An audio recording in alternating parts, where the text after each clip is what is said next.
হাইলাকান্দিত হাহাকাৰ বন্ধ পাৰ্লাৰত উদ্ধাৰ এটা মৃতদেহ এটা বাকচৰ ভিতৰত উদ্ধাৰ হৈছে মৃতদেহটো পুৱা কৰ্মচাৰীয়ে পাৰ্লাৰখন খোলাৰ পিছতেই প্ৰত্যক্ষ কৰে মৃতদেহটো হাইলাকান্দিত চাঞ্চল্যকৰ ঘটনা হাইলাকান্দিৰ সূৰ্য মাৰ্কেটত থকা ৰিলেক্স ইউনিসেক্স পাৰ্লাৰত উদ্ধাৰ হৈছে এটা মৃতদেহ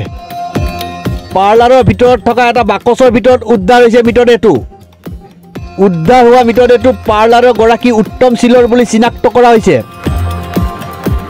ৰাতিপুৱা কৰ্মচাৰীয়ে পাৰ্লাৰ খোলাৰ পিছতে মৃতদেহটো প্ৰত্যক্ষ কৰে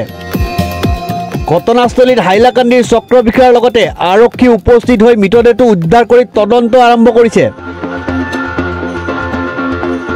হাইলাকান্দিৰ পৰা মুস্তাফা আহমেদৰ ৰিপৰ্ট নিউজ 13